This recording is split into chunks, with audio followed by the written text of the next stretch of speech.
The girl. Let her go.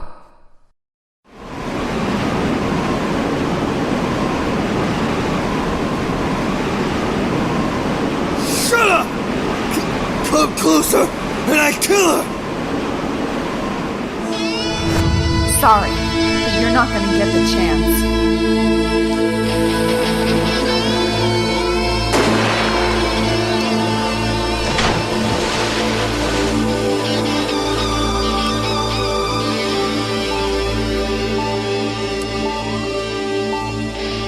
I'm reading through the file of an old court case. It was the first case of my longtime mentor, Mia Fey.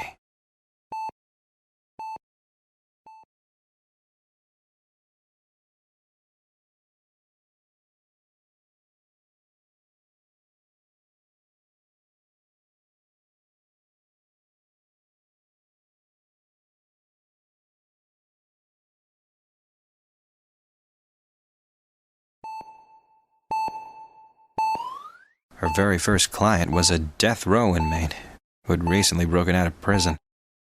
That was a whole year before Mia and I ever met.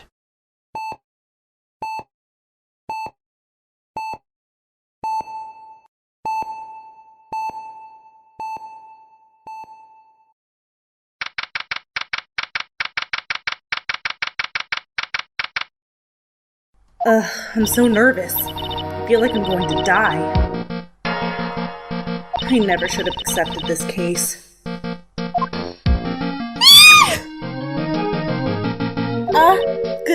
Good morning. Don't be so jumpy, Mia. I didn't do nothing! I swear! I didn't kill nobody! Terry Fawles, my first client. Sentenced to death 5 years ago and now a prison escapee. Just relax, Mia. Make small talk and try to relax him. So why did you escape anyway? I'm sorry. I didn't do nothing! I killed nobody! I never lied! I didn't escape from nowhere! But Mr. Fawles, the police just recaptured you 2 days ago. Sorry, I told a little lie. Oh boy. But anyway, I ain't do it! I killed nobody! Sorry for asking, but you're on death row, right? I'm really sorry. They sentenced me to death 5 years ago. Well, did I tell you? That woman, she lied in her testimony. That's why I got the death penalty. I swear, I didn't kill her. I could never do that. 2 days ago, he escaped from the police wagon when it crashed. Then about 8 hours later, a policewoman was murdered before the police could recapture him.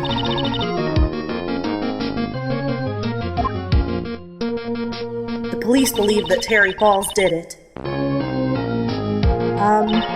After you escaped, did you meet a policewoman?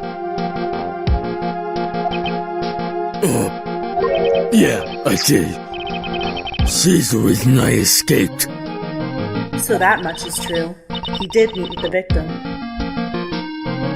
I didn't kill her! She was alive when I left. She was alive! It's true! I can trust him, right? I mean, I should. You're not going to figure out the truth just by staring at the guy. Why are you here? I came here to see how our little kitten was doing all alone in the big scary lion's den. I thought maybe you'd like someone to play with. Where's Mr. Grossberg? That old man is probably still in bed. I bet he's clutching an empty bottle and mumbling in his sleep. Aren't I good enough? After all, it's me, Diego Armando. I didn't say. So, Diego Armando, the finest attorney at Grossberg Law Offices, is here for me? No, you got it all wrong. Today, you're the finest. After all, it took an amazing amount of guts to take this case. Imagine, if you will, an escaped death row convict for a first client. Yeah, thanks. I sure wish I could get out of it, though. Relax, I just heard some good news. The prosecutor for today's trial is fresh out of his diapers as well. Really? However, unlike a certain somebody who I won't mention, he's earned the reputation as a genius since beginning his law career. Genius? Well, it's about time to head in, kitten. Sharpen those claws of yours. It's go time. A solitary confinement cell for the condemned must be the world's loneliest place. And that's what my client ran away from. Every other lawyer gave up on him, but not me. When I saw those overflowing eyes and heard that simple, childlike voice, I just had the feeling that he was telling the truth.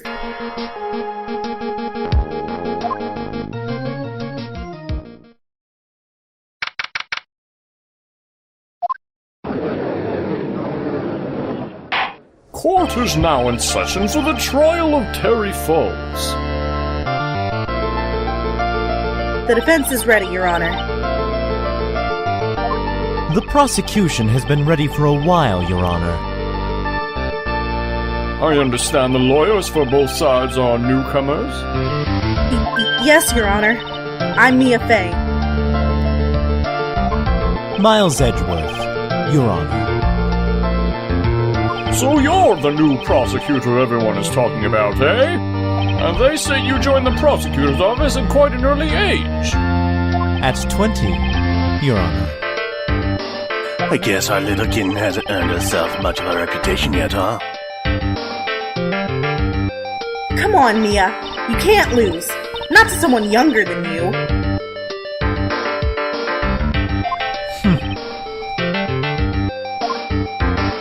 Young people running a trial. I'm not too sure how I feel about that.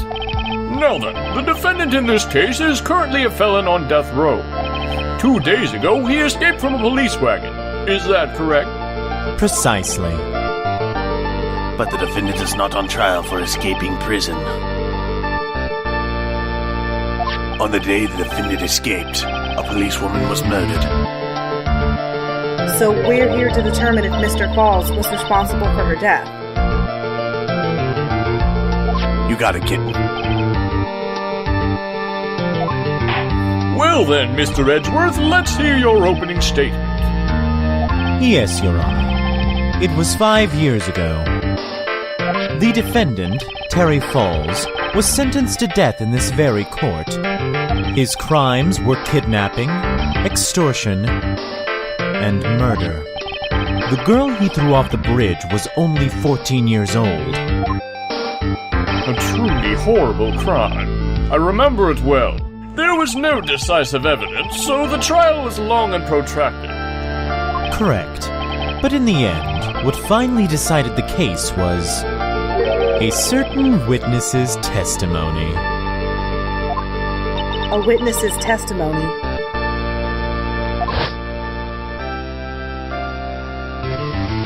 The testimony of Detective Valerie Hawthorne, the person who confronted this criminal.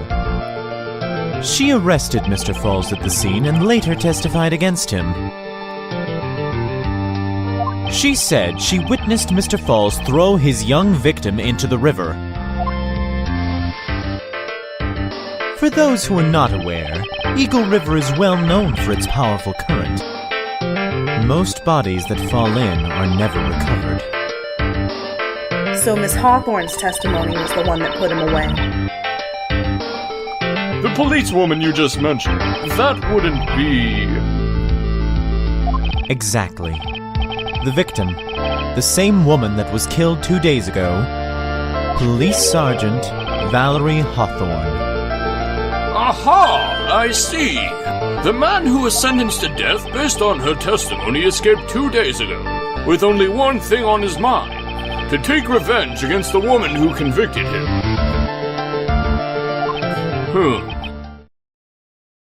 Aha! The truth is becoming clear to me now. Huh? Yes. It's quite obvious the defendant is guilty. Objection! Wait a minute. That's not right. At least hear the case before you decide on the outcome, Your Honor. Watch yourself, Miss Fay. I'm not sure I care for your word choice or your tone of voice.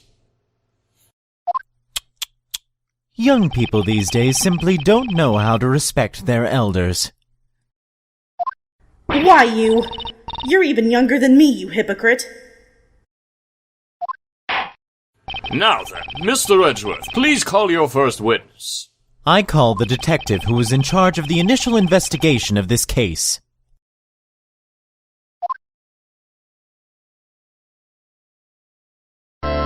Witness, state your name and occupation. Gumshoe, Dick Gumshoe. I'm the homicide detective in charge of the case, sir. I finally got promoted to the detective division half a year ago. I don't believe anyone asked you about that. Hey, ma'am, you got any idea how much work... What is it? You're really gorgeous. Excuse me? No, seriously. My heart. It's aching for you. Detective, pull yourself together and try to be professional. Otherwise, I'll write you up on contempt so quick that something other than your heart will ache. Okay, I got it. Now, detective, tell us about the incident. Yes, sir, right away. The victim was Sergeant Valerie Hawthorne, a veteran on the police force. She was stabbed in the back with a knife and died from excessive blood loss. That much is already stated in the autopsy report. The court would like to hear more details about the incident itself. Yes, sir, I gotcha. Okay, let's take a look at this aerial map of the area here.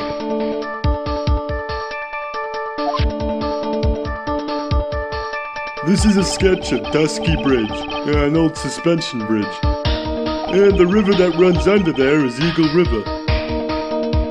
The victim and the defendant met there, on the top of the bridge. After stabbing her in the back, the killer carried the victim back to his car. He was recaptured at a police checkpoint while he was trying to make his getaway, sir.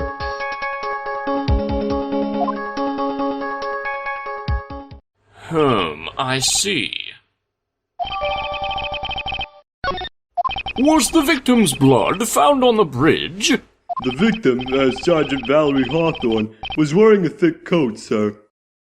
Unfortunately, no traces of blood were found on the bridge.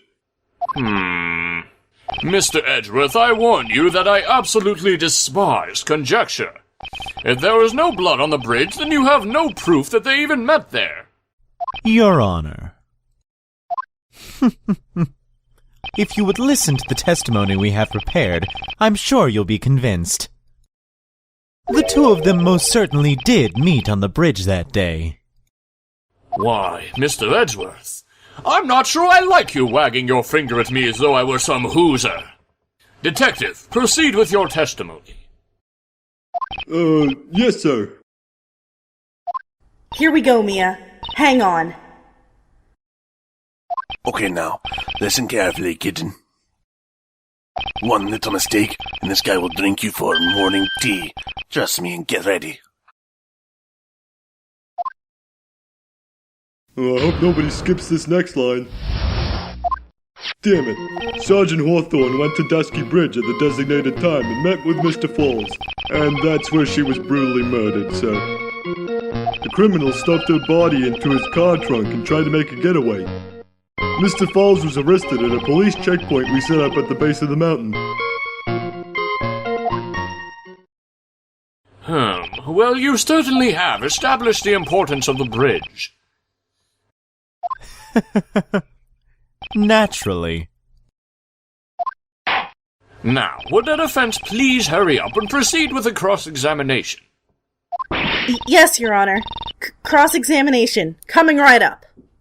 Hey, settle down there, kitten. If you keep trembling like that, you're going to make me spill my coffee, and that's a sin. I'm not trembling. It's just cold in here. The courtroom can be a cold battlefield, all right. Especially for a beginner. I mean, the defendant, the witness, everyone's a beginner in here. You got me there. But maybe you should keep your claws out and show them what you've got, kitten. It's okay, Mia. Stay calm. Just remember those court procedure videos you stayed up all last night watching.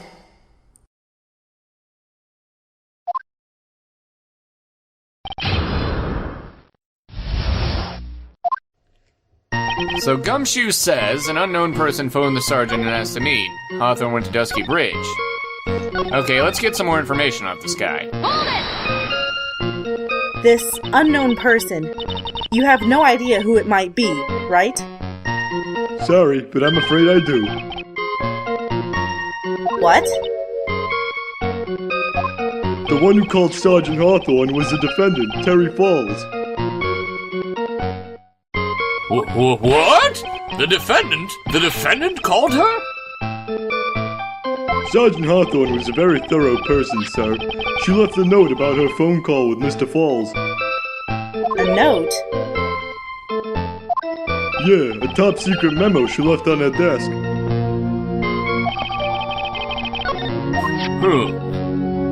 According to this note, it seems the one who called her to the bridge was indeed the defendant, Terry Fawles. Whose bright idea was it to keep that note from me? Looks like the judge is even more sure of his verdict now. Listen up. Never ask a question if you don't already know the answer. It's that detective's fault. He's the one that said unknown person. Hey now, don't make that face at me. I just said it that way because the prosecutor told me to. Was that a trap? With that cute face, I didn't expect him to be so sneaky. Are you mentally flirting with me? Okay, so we went to the designated time. Okay, let's press that. A bridge up in the mountains. But why meet there? Because it is a very important place to the defendant, that's why. What do you mean by that? If you remember, 5 years ago the defendant kidnapped a young girl. He was chased onto a bridge, and it was there that he killed his hostage. And the place where all of this occurred is, of course, Dusky Bridge. The very place where Sergeant Hawthorne arrested and handcuffed Mr. Fawles. Ha! Returning to the scene of a crime. How nostalgic.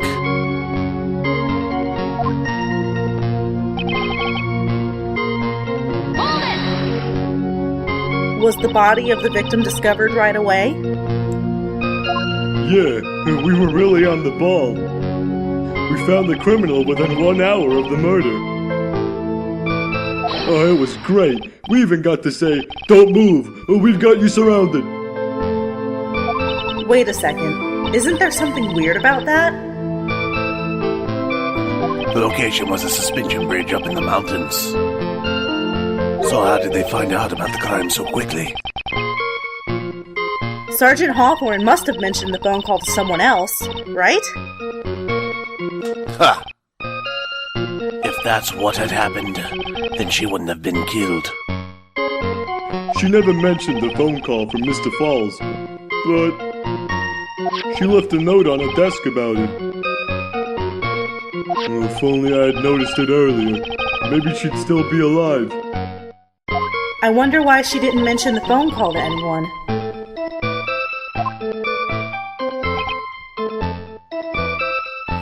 Huh, so there's something fishy about this statement, huh? Why don't we just keep pressing, though? I don't know. Arrested at police checkpoint, we set up... Listen up, kitten. There's a big trap waiting for you in that testimony. A trap? Walk into it carelessly, it'll be more than just a flesh wound. Fun, huh? No, it's not! Well, if you want to have any chance at all, you better get some more information. And if you're going to get caught in a trap, it's best to get caught early. You can always look for a contradiction afterwards. The ever-famous contradictions. I sure hope I can find some of those.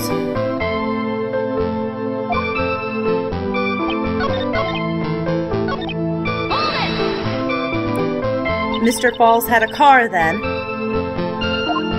Well, that bridge is way up in the mountains, ma'am. The defendant and the victim both went up there by car. I mean, how else, right? What? You mean the defendant drove his own car? No, of course not. It was stolen. He stole it from a young couple that had been waiting at a red light. Car thieves. I'm not sure how I feel about car thieves. Is this guy sure about how he feels about anything? This is a photo of the stolen car's trunk.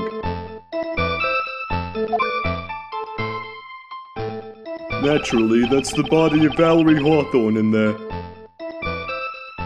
Whoa, that doesn't look too comfortable. The victim. She was stabbed in the back, correct? Yeah. Huh. For some reason, men always seem to get stabbed in the back. We're talking about a woman here. You can't tell from this photo, but the knife was stuck in her back nice and firm. The condition of the body when it was discovered is very important information. Detective, was there anything strange or noteworthy in the trunk of the car? Here's a photo of the trunk. But I don't see anything strange. Do you? Anyway. Something strange, huh? Let's see.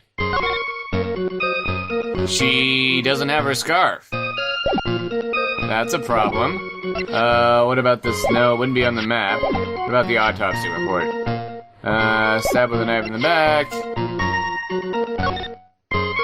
Okay, there's that, but she doesn't have her scarf. Maybe that's a problem. Oh wait, never mind. Let's press that too. What did the defendant have to say about this photo? What he always says, ma'am. I ain't do it! I didn't do nothing! That's all he says. Nothing. I wouldn't say he did nothing. At the very least, we know he stole a car. It's just what he always says, Your Honor. And then he always says...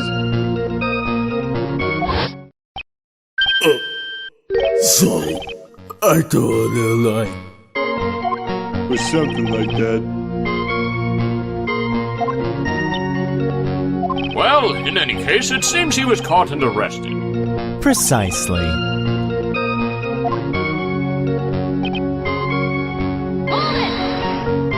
That certainly is some impressive police work. Well, no, actually it was way too close for comfort.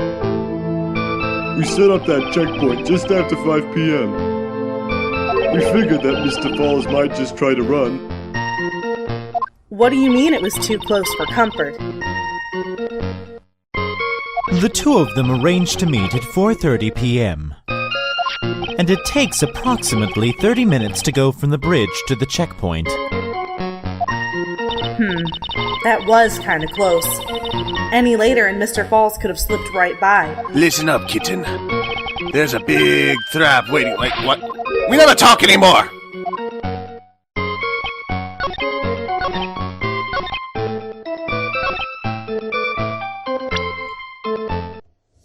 Something strange in the trunk. What about there's no blood on the trench coat? Objection! Nope, apparently not. Objection! There we go, I was right the first time. Witness!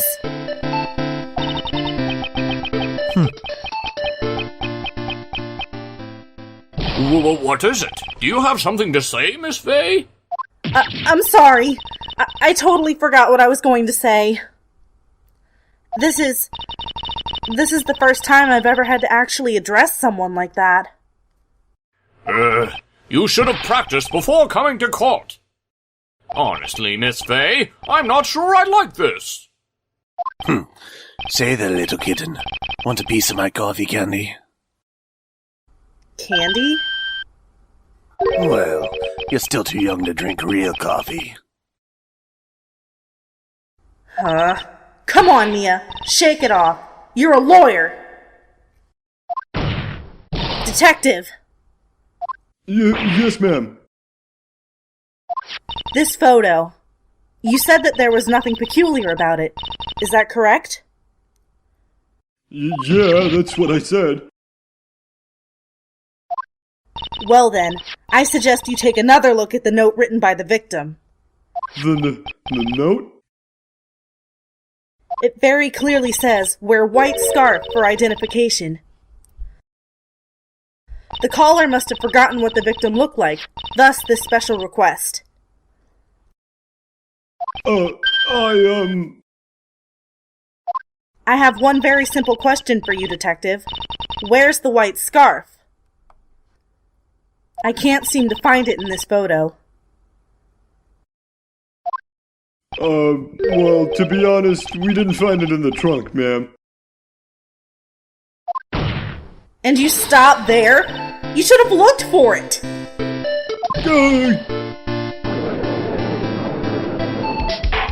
The caller told her to wear it to identify herself, so I'd expect she did just that. Well, Mr. Edgeworth, what do you have to say about this? I see the defense is a little lacking. The scarf you were searching so desperately for. Is it this one, perchance? Well, where did you find that, sir? On Dusky Bridge. I was there first and decided to conduct my own investigation. Why didn't you tell me? I made a decision to keep all pieces of evidence in my personal satchel. It's the safest place I know. That hotshot sure has a flair for the dramatic. It's not exactly white, as the caller requested.